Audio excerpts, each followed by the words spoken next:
Hey there, Kevin Focht, fochtcreative.com, and I'm here. We're going to go through some multiple flash today, just kind of show you that.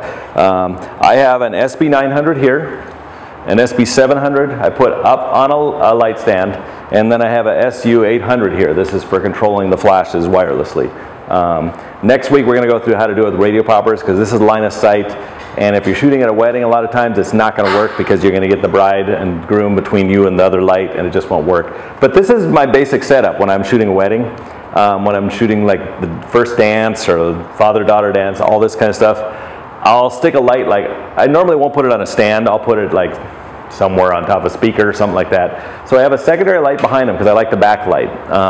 And as you can see in this is pretty much like a reception hall. It's like ugly right now. This is the front of our studio, but there's a lot of crap in the background, so you don't want that in the background. In fact, there's ambient light here. I'm going to kill that completely with the flash, so you won't even know there's an ambient light coming in from behind there. And that's the whole key to this.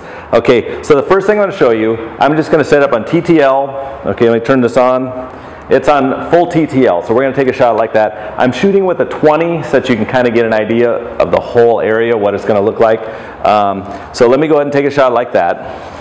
Let's go here, and okay, take that. I'm like, that's okay. It's just kind of properly exposed and everything.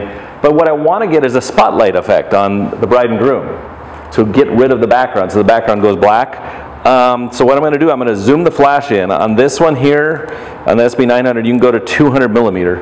So what that's doing, even though I'm shooting wide open, it's zooming the flash head in, so it's like a small beam. So the fall off between light and dark is going to create a black background. Okay, so let's go ahead and do that.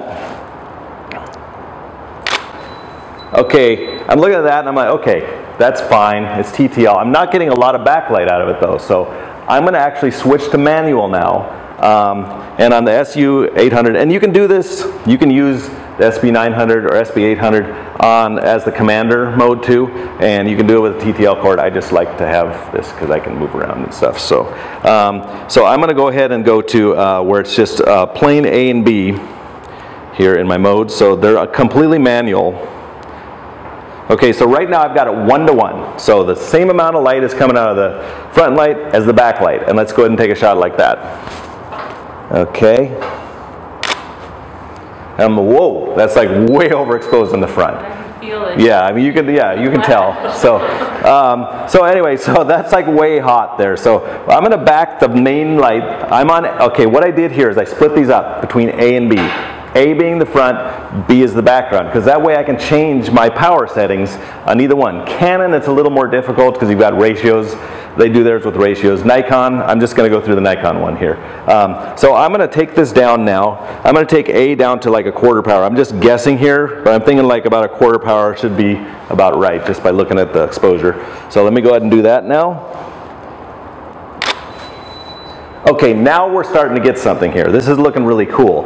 Now, the beauty of this is I can shut the background light off or the front light and create two different looks. So what I'm going to do now is I'm going to shut the background light off. Okay, and that's really easy to do on this. All I do is just press AB, and now I've only got the main light. I already have my exposure set. As long as I stay the same distance away from them, it's going to be the same. The power is going to be the same. The exposure is going to be the same. So you don't have to change anything. Right, Chris? That's right. Okay, so, and I'm always on the dance floor with them. I don't care if nobody else is getting their shots. I'm getting the cool shots that they're going to want in their album, so I could care less if grandma's back there can't get her shot or I'm in the shot. So, so anyway, so this is just going to be a spotlight on just her or the couple. There's no couple here, so we'll just do just Essie, and boom. That's beautiful. Okay, look off that way. There. Okay, now let's go ahead and turn off the front light and just use the back light. So let me go ahead and do that. So now just the background light is firing. And this is going to create a silhouette. So you want to get down to where you can actually see that light coming through.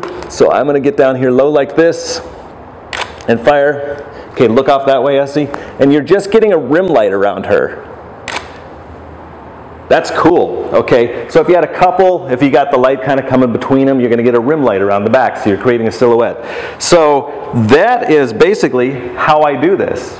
And I just control my ratios from front to back, just by turning the power up on the front or the background. So, but the key to the whole thing is zooming in your main flash. So it's just a spotlight and then use the background to create the ambiance and get rid of those ugly backgrounds. So there you go. I hope you understood that. That's a lot to comprehend, a little short, quick video tip. So anyway, fochtcreative.com. Thanks.